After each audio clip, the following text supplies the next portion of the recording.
नींद कैसे आती है, हम लोग क्यों सो जाते हैं, एक स्लीप साइकिल कितने मिनट की होती है, एक रात में कितनी स्लीप साइकिल्स रिपीट होती हैं, रेम स्लीप क्या होता है, रैपिड आई मूवमेंट स्लीप क्या होता है, आज हम लोग इस पे बात करेंगे।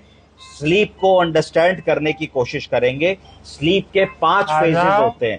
पहला फेज, अभी हम लोग एवेक हैं तो एवेक फेज हो गया। दूसरा फेज N1, N2, N3। चौथा फेज रेम स्लीप, जिसमें हमको स्वप्न आता है, सपने आते हैं। तो अगर हम बात करें तो स्लीप साइकिल के 2 फेजेस होते हैं। पहला non REM sleep. Non REM sleep का मतलब non rapid eye movement sleep. इसके 3 फेजेस होते हैं, N1, N2, N3। और फिर रेम स्लीप होती है, रैपिड आई मूवमेंट स्लीप। हर स्लीप साइकिल जो होती है, पूरी स्लीप साइकिल जिसमें 5 चीजें होंगी, 90 मिनट से 120 मिनट की होती है। तो अगर हम में से कोई भी व्यक्ति रात में 7-8 घंटे सो रहा है तो 7-8 घंटे में 4 से 6 स्लीप साइकिल हम लोगों की होती हैं। और ये जो नॉन रेम स्लीप होती है, ये स्टेज 1 से स्टेज 3 में डिवाइड होती है, जिसमें कि स्टेज 1 जो होती है वो हल्की नींद होती है और स्टेज 3 जो होती है वो सबसे गहरी नींद होती है। अब अगर हम बात करें इन तीनों फेजेस को, तो पहला स्टेज 1 को N1 कह दिया।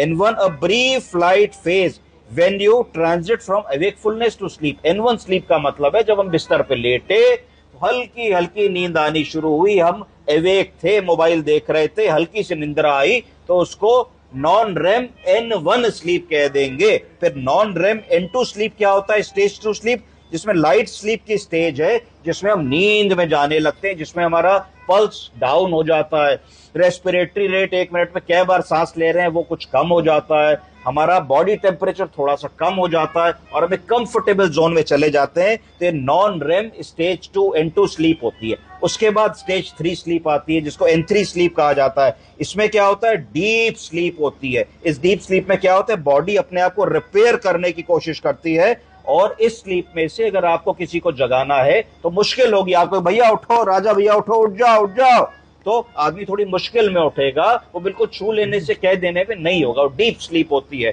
तो हम सब जब सोने जाते हैं तो इन्हीं स्लीप साइकिल्स के थ्रू गुजरते हैं। एक स्लीप साइकिल 90 मिनट से 120 मिनट की होती है और सारी रात में ऐसी 6 से 7 या 5 से 6 साइकिल्स के द्वारा हम लोग गुजरते हैं। इसके बाद रेम स्लीप आती है। रेम स्लीप क्या होता है, ये characterized with rapid eye movement. इसमें रैपिड आई मूवमेंट होता है, ब्रेन की एक्टिविटी बढ़ जाती है और विविड ड्रीमिंग होती है, जब हम एक स्वप्न में चले जाते हैं। तो अगर हम रियलाइज करें तो रात में कई बार ऐसा होता है, हमको बीच बीच में सपना आता है, कभी आंख खुलती है, कभी नहीं खुलती है, कभी सपना याद रहता है, कभी सपना याद नहीं रहता है। तो इस तरीके से रेम स्लीप होती है। अब स्लीप की इंपॉर्टेंस क्या है, स्लीप काहे लिए जरूरी है, तो ईच स्टेज ऑफ स्लीप जो है वो हमारे लिए जरूरी है, क्योंकि वो हमको फिजिकल और मेंटल रिस्टोरेशन देती है। जो सारा दिन हम थकते हैं फिजिकली और मेंटली, उसको रिस्टोर करने के लिए, अपनी बैटरी को चार्ज करने के लिए, अगले दिन कोई काम को करने के लिए ऊर्जा जो हमको चाहिए, उसके लिए हम लोगों को स्लीप की जरूरत होती है। फिर जो डीप स्लीप होती है, जो N3 हमने कह दिया डीप स्लीप, उसमें क्या होता है, ये क्रूशियल होती है for physical repair and recovery.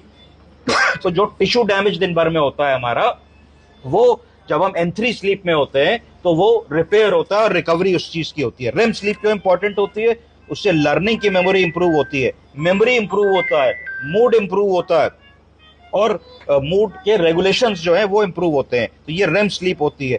अगर स्लीप साइकिल डिस्टर्ब होगी तो क्या होगा, फटीक होगी, हम कंसंट्रेट नहीं कर पाएंगे, हमारा मन नहीं लगेगा काम में, थोड़ा सा कुछ करेंगे हमें लगेगा कि भाई सो जाना चाहिए, लेट जाना चाहिए, कामों में मन नहीं लगेगा, रिजल्ट नहीं दे पाएंगे।